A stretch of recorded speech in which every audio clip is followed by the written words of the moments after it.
Oh, I can start? Okay. Hi, everyone. Welcome to Lunart Live. I'm Lunart staff, one of the staffs, Satoko, community engagement coordinator. I'm so happy to introduce you today, a wonderful bassoonist, educator, activist, and scholar, Midori Samson, in our session today. She's done numerous community engagement projects and collaborations with many amazing organizations, including Artists Striving to End Poverty, Civic Orchestra in Chicago and Yo-Yo Ma, Ubumuntu Arts Festival in Rwanda. And she has co-founded and is the artistic director of her group, Trade Winds Ensemble, leading workshops in partnership with social impact organizations around the world. She's a bassoonist with Wisconsin Chamber Orchestra, teaches at UW Stevens Point, and currently she's pursuing her doctorate degree at UW Madison in bassoon and social work. Welcome, Midori. Thank you, Satoko. And well, we are also good friends, and we play music together. And also, we've been working on a project together for a couple of high schools in the Philippines called Project Tumugtog, even though that's been on hold because of the COVID. But yeah, so I'm so happy to be talking to Midori today, and I'll be learning a lot from you. So before I start talking to Midori, I just wanted to say, audiences who are listening to this live session today, please feel free to submit your questions if you have some about the video that we are watching today. You can submit that through the chat on Facebook if you are watching through Facebook. And if you are watching on our website, Lunart website, then you can email us the questions after the session is over, and we are happy to send those emails to Midori to have feedback from her. Okay, and we'll be able to answer some of, not all, the questions in the live sessions today too. So looking forward to hearing from you. Okay, so now I want to ask Midori, so you say that community engagement has been an important part of your musical adventure. And so I wanted to ask you, how did community engagement become so important to you? And also, in order to do more of the community engagement work that you do, you turn to social work to fill the gap of the knowledge. So why did you turn to that direction? If you could share that. Well, when I was at Juilliard for my undergrad, I really, even in just my first year, really quickly felt myself becoming jaded and becoming like falling less in love with the bassoon. I mean, we love our instruments, but I was just getting bored and wasn't really interested in just playing, and it just didn't satisfy me. So I New York City was such a cool place because it's such a fun playground for community engagement and like doing things outside of a concert hall. So I got involved with Artists Striving to End Poverty, which you already mentioned and we'll talk about later. And that was where I kind of learned what I was capable of, what I was passionate about. And I started doing projects with them in New York and abroad. But very quickly, I also learned how many gaps there were in my knowledge about how to do community engagement ethically, responsibly, impactfully, because my training was so narrow and so focused on just learning how to play bassoon really well. So social work felt like the right discipline to look to for how to answer some of those questions about ethics and impact. And I'm so glad that we have a School of Social Work here that includes me and invites me to their conversations. And that's why I'm getting the minor in social welfare here. And I will speak more about this in the pre-recorded lectures. Great, thank you. So, yeah, so the lecture is about all about that. So could you say a brief maybe summary of the lecture that we were about to watch? So I start with kind of laying out like the problems that I see and the issues of the way we engage, the way we teach, and how it perpetuates exclusion. Then I will talk about two different frameworks that I look at as inspiration. First, a three-tiered approach that social workers use to measure impact in their interventions. And then in the Social Work Code of Ethics that has 6 ethical principles. Those are the two frameworks that I'm looking at. It's just like my intro today. Thank you. So there will be 3 short videos that we will watch from now on, and then in between those 3, we'll talk in between, and audience can submit the questions then too. Okay, so let's watch the first video. This idea of integrating social work into music is not completely new.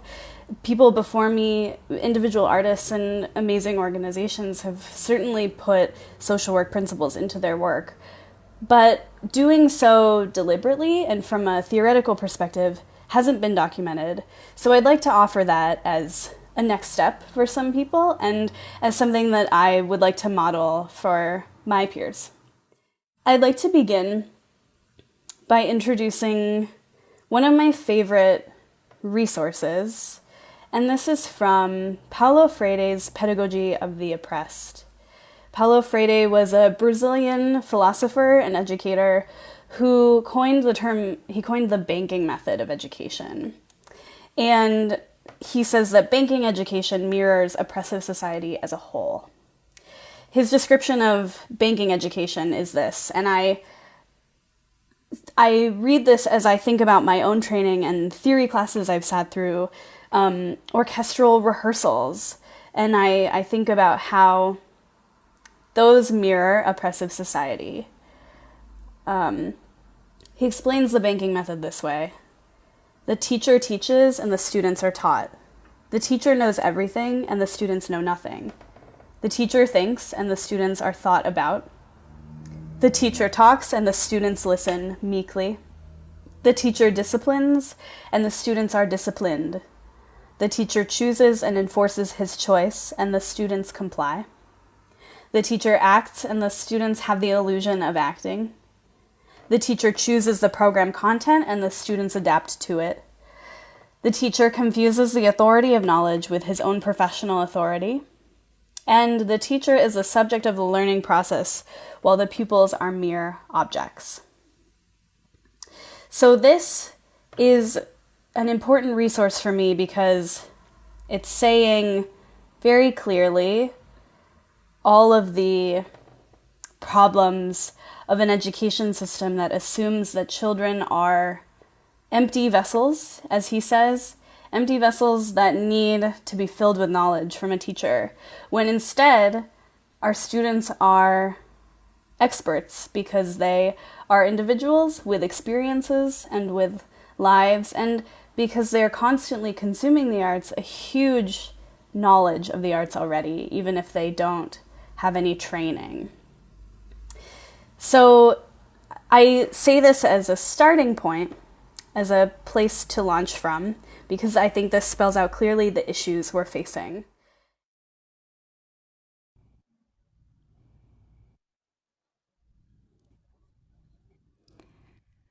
Okay, great. It's such a great framework to have, I think, this Freire's framework. And I wanted to ask you, what are the examples of traditional music teaching practices that hinder the potential of music serving unifying Mhm. humanity. So, For example, yeah, sorry. Go oh, ahead. okay. So you and I haven't talked about this yet because it's like a new thought I'm workshopping as of like a few days ago. But I'm thinking a lot about concert halls and specifically concert halls within a like trauma informed framework. And so there are some trauma informed design principles that I'm learning about that say that a space that is trauma informed is bright and it has vegetation and it gives folks who are in the space the ability to have make choices about where they are and how they engage with the space.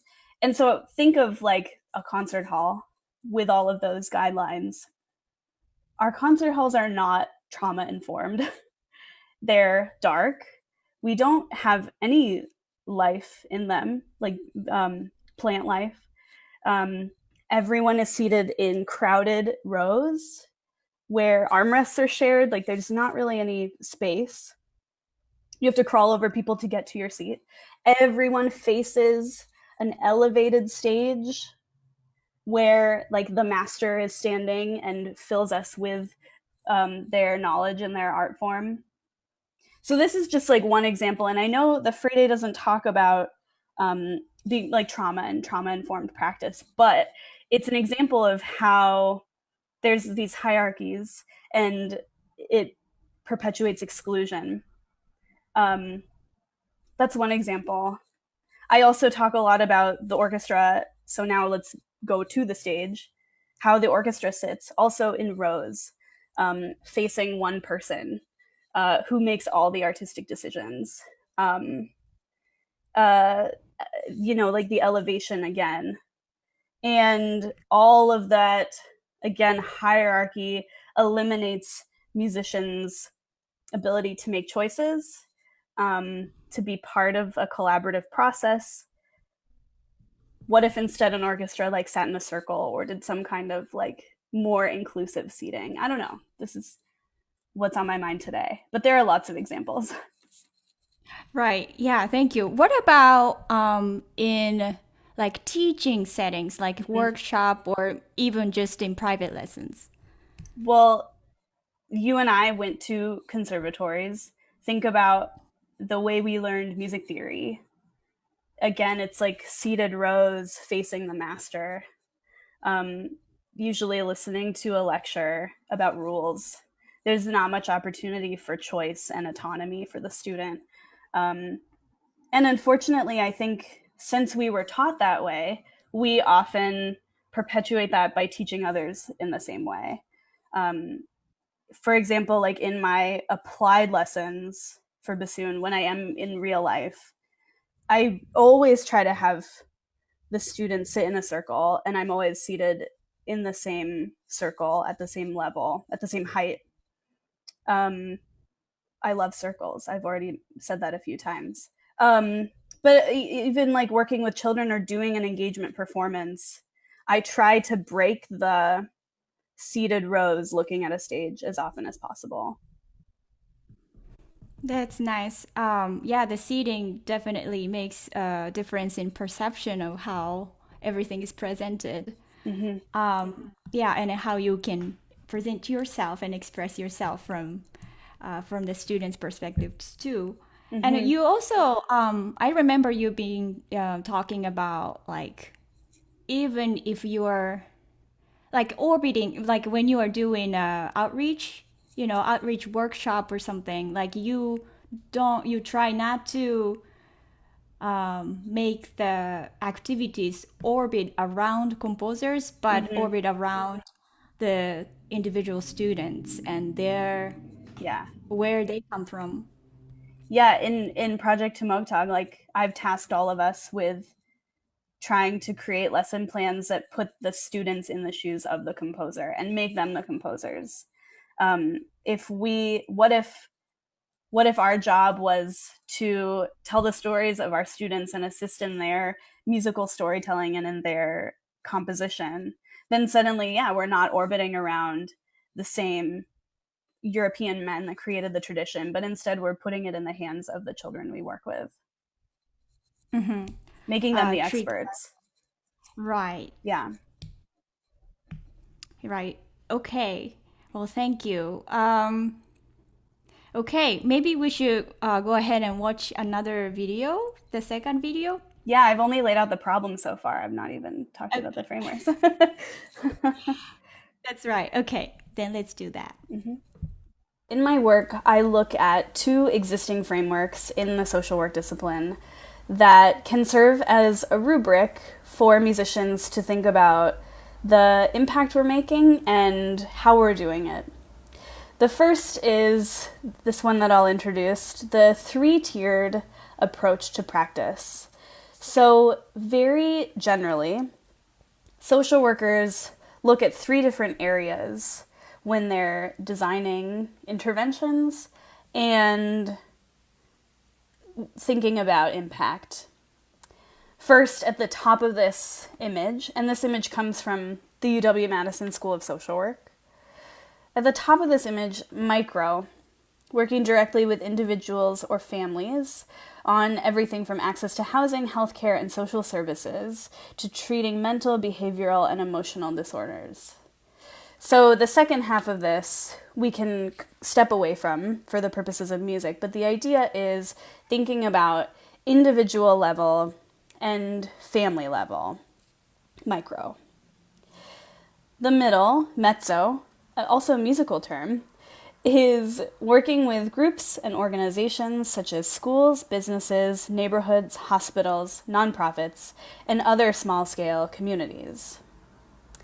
And then macro, working towards large-scale systemic changes by crafting laws, petitioning governments for community funds, and activist groups, and molding social policy.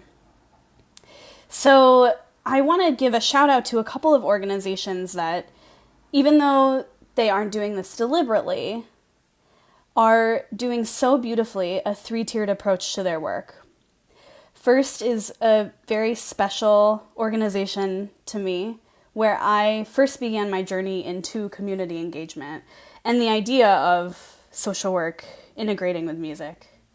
This is Artists Striving to End Poverty, and I've worked with them since about 2015 as both a volunteer teaching artist and as a facilitator, training volunteers and leading projects at schools around the world. This is Artists Striving to End Poverty, A-STEP. At the micro level, A-STEP has what they call a Changemaker Scholarship for Black activist students entering college, as well as teaching artist fellowships. And these are both opportunities at the individual level to support people in the arts making an impact. That's the micro level. At the mezzo level, A-STEP leads arts classes in partnership with schools and community organizations. And this has been my primary work with A-STEP, leading those classes.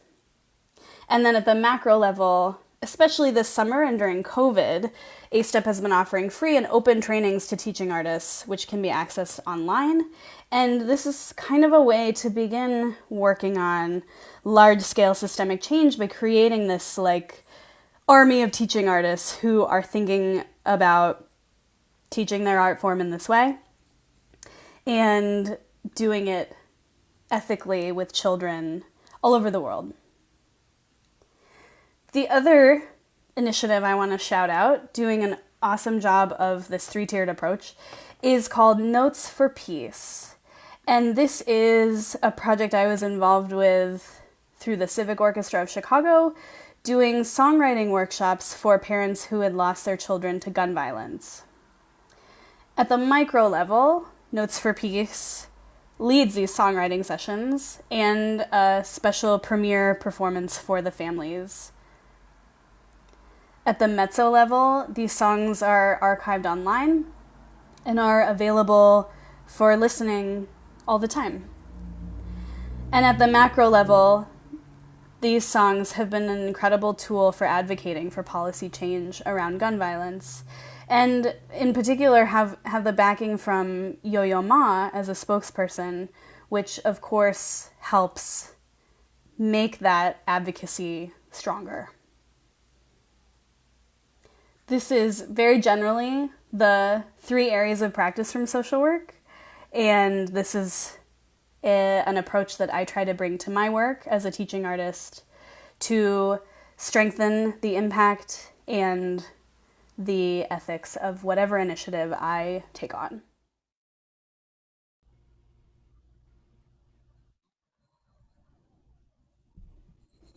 Great. So I got a question who was asking if the work you do with these 2 organizations being paid. I'm certainly not asking people to work for free.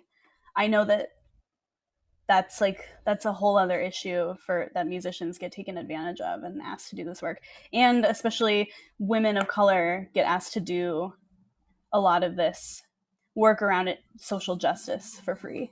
I'm not asking people to do that. So for A-Step, I do mostly volunteer, and that's just a boundary I have, and it's a privilege I have. It's something that is important to me, and I see the privilege in being able to volunteer my time. But I continue to do it because I love it, and it's important to me to have that. For Notes for Peace, I was involved in a very small way, but it was part of my Civic Orchestra Fellowship, which was paid. Yeah, I just want to emphasize that these are boundaries I have for myself, to protect me financially and protect my resilience. But I think everybody can benefit from having those boundaries and setting those for ourselves. That's right. Yeah, and there's a common impression, I think, that this is where this question was coming from, that, we have about outreach and community engagement work with, especially with this kind of social work principles that, musicians don't get paid for this kind of work. And Right. yeah, and the musicians, one of our team staff told me that musicians are highly trained but underpaid to begin with, and when it comes to outreach, it's even worse. And so, so it's, how do you deal with that, and how can we still promote this kind of work? And I mean, like, yeah, I remember you mentioned, like, even in your private teaching and studio teaching, like, you can still incorporate this kind of work, right? Because teaching jobs are usually being paid. So how would you do that? Yeah. Yeah, that's exactly right. I do enjoy doing like work with A-Step and work with Tradewinds Ensemble because it's an opportunity for me to have a lot of autonomy that I don't necessarily have like in an orchestra or in college teaching. So I pursue those projects so that I can feel that sense of autonomy in what I do. But you're right, we can like sprinkle some of these principles into our all of our work, the stuff that we already are paid to do.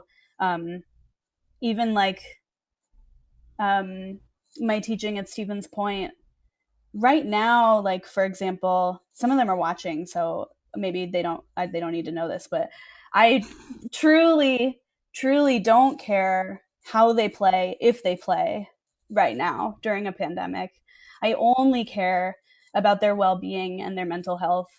And so that kind of has shifted the way lessons look and how our activities as a studio look, but it's just like a way that I'm putting some of these principles of like giving dignity to everybody. For example, that's a way that I'm putting this into work that I'm already being paid to do. Yeah, thank you for sharing. Yeah. And okay, so going back to the video that we just watched, I heard you say that there's typically resistance within an organization when they try to scale up from the micro level to macro level. because it's just more difficult to do and more work involved and everything. And that being said, one-off event is still a very good thing to do. Mm-hmm. And but yet, it's still so important to bring the level up to mezzo and to macro Mm-hmm. when doing community engagement work, right? Mm-hmm. So, why would you say that it is so important? Mm-hmm. Well, so you kind of started to say this, but a lot of musicians already do really well the micro stuff, like a concert at a library or like just some kind of like one-time engagement event, and those are really great at the micro level. Um, but they might be almost a missed opportunity for collaboration with a partner. I try in these interventions and in these community engagement activities always try to lead with collaboration all the time, never presuming that a partner needs a certain thing that I think they need, but I'm always collaborating with them to use music to serve their mission that they already set forth. um, so doing a partnership at a mezzo or macro level would have more opportunity for that collaboration to actually help the partner serve their own mission. Does that make sense? Mm-hmm, it does. It does to me. Yeah. Thank you. It's just almost like a missed opportunity to not go beyond. Mm-hmm. Yeah, yeah, I can see that. Okay, well, let's move on to the next video, the third video. Great. Musicians don't really have a code of ethics, and especially in classical music and in orchestral playing, our code of ethics is really tradition. And I wonder if that's what gets us into trouble, especially when it comes to anti-racism and diversity and inclusion. When we're relying on tradition to guide our musical decision making, aren't we just upholding the voices of the white European men who created that tradition? If that's true, there isn't really room for inclusion until we step away from that tradition, which has perpetuated exclusion and white supremacy. So I argue that we can look at the code of ethics and replace the word social workers with musicians or bassoonists and use them again as a rubric to evaluate the initiatives we do and shape the mission of the activities we do. So there are 6 ethical principles. The first one is service. Social workers' primary goal is to help people in need and to address social problems. Social justice. Social workers challenge social injustice. Dignity and worth of the person. Social workers respect the inherent dignity and worth of the person. Importance of human relationships. Social workers recognize the central importance of human relationships. Integrity. Social workers behave in a trustworthy manner. Competence. Social workers practice within their areas of competence and develop and enhance their professional expertise. I think some of these are really excellent for bringing to music. Service. We can all be of service using music. And we do have this discussion. We always talk about music for healing and music for unity. So maybe some of this is already in there. Social justice, though, is maybe somewhat new. And I think a lot about what practices in our Western music tradition contradict this value, social justice, and what of our practice exemplifies it. Dignity and worth of the person. I think a lot of classical music traditions ignore the dignity and worth of the person. So many traditions, again, exclude and don't allow for individual voice and individual worth. So, what practices can we do instead that exemplify this value? Human relationships. Again, there's such an opportunity here. Private teachers have a very important human relationship with students, and it is so important that teachers respect that important relationship and treat it with so much care. That's also related to integrity. How can we be trustworthy in all of our musical decisions and in our music pedagogy? And competence, maybe we do a good job of this because we always practice and we work hard to develop our own expertise. But again, what parts of our tradition and practice exemplify this and contradict this?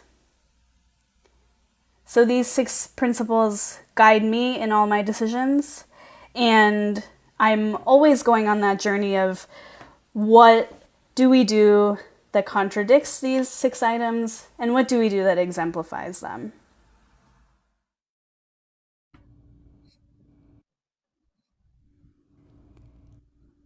Great video. Just going through this 6 ethical principles makes us, or at least made me, think about the lack of these ethical perspectives around music training in general. And there are so many gaps we have to fill in our conservatory training. And this lack of ethical perspective or discussion is one of the big ones, I think. And what stood out to me was when you read the last principle, the 6th value, which was about competence, about developing and enhancing the professional expertise. What I felt was that we have to redefine what the professional expertise is for musicians at this point. And it should include this code of ethics, and this has to happen especially in the conservatory training. And I told you this, and you said that it's not even about having another definition of expertise, but about always having this attitude of learning and growing outside the training in the academy. You said that, if we get stuck with the definitions given by music schools and authorities, whether they are good or bad, that's part of the problem. We're talking about dominance and exclusion. And that was really eye-opening for me. So could you maybe talk a little more about that? Mm-hmm. Yeah. So, yeah, I think the spirit of it's so ironic because we're talking about competence and I'm not a social worker. So I'm kind of stepping out of my lane. So I'm trying to really frame this as as a musical interpretation of this principle. But I think the spirit of it is to commit to a lifetime of learning, a lifetime of being nimble and humility to always learn more. But also another layer to this is, like you said, how do we define expertise and professional expertise? And I think it's another tool of exclusion to put such a high value on academy training, on conservatory training, and less of a value on real life experience, on the job training. It's another tool because think about the history of the academy and how it has excluded women, people of color, poor people.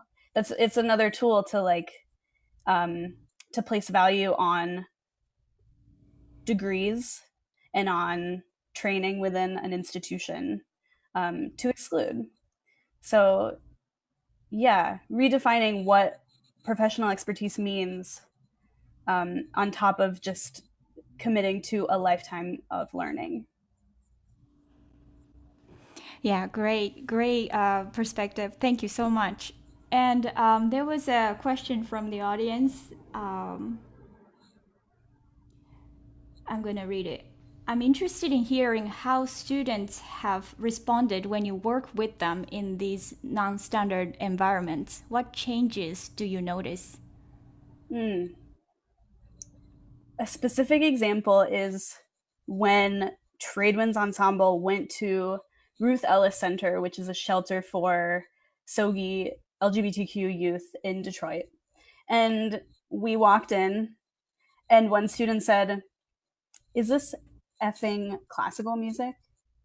And we were like, it's not really, because we're not teaching you how to play instruments. We want to like write avant-garde songs and compositions with you. So not really.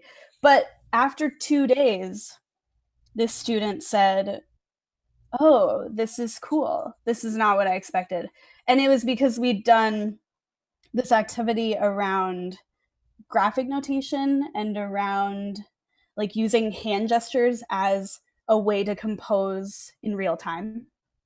And there was twerking, and there was like chanting, there was singing, like um, very silly sounds. So while we were using our knowledge like as composers and as improvisers, it wasn't really classical music. So they got rid of their preconceived notion about what we would teach, and we had so much fun, and we were weird. That was an example of a student reaction. Nice. This sounds really, really fun. Yeah. Yeah. Okay, there's another question.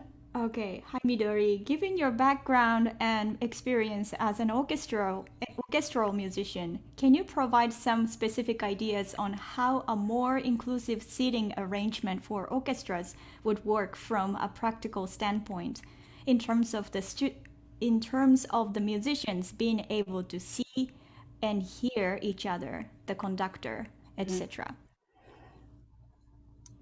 I'll be totally honest, I'm still workshopping all of this and thinking about what this means. I don't know if I have the answer today. But what I do know is that it usually doesn't work to try to make like small adjustments to an existing like monolith like the orchestra. um I would rather see some kind of other radical response to addressing this issue. So maybe instead of, I'm like workshopping this right now in my head. Something I've done before is, instead of having all the musicians on the stage and the audience in the house, instead having musicians scattered around the audience, surrounding the people. And yeah, you can't hear, but does that really matter? And could you program a piece where it doesn't really matter? Maybe it's aleatoric enough that you don't need to be hearing things timed perfectly. This would be kind of like a radical change where we're asking, does it really matter if we can't hear each other? Isn't it more effective if we're close up to people and interacting with humans instead of worrying about the sound we're making? I don't know. That's not a finished response, but it wouldn't really work to just kind of make adjustments to the orchestra. Yeah, great. Thank you for sharing your process of thinking about this. Mm. You know, like we just have to keep thinking and like experimenting with different things. Mm-hmm. Yeah. Thank you for the question too. Okay, there's one more question. Do we? Yeah, we can do that. Um, I wonder about the use of the expression white supremacy applied to the classical music world. For many people, especially these days, it means something different that has racial connotations. There must be a more adapted expression. Um, I'm not sure. I'm not sure about this. I use that term because it's a term from social work. And Mm-hmm. again, this is a place where I turn to that discipline. It's not a term from social work, but it's the term that right now social workers are using. Um, so this is a place where I'm not sure if classical music can answer this for me. So I look to that discipline, and I am using the vocabulary that they do, because I believe they've done a deeper dive into that exploration of that vocabulary than we would have. Right. Thank you. Okay. I think that was all we had for the questions. Yeah. So thank you so much for coming to, well, sharing your thoughts and teaching us a lot today.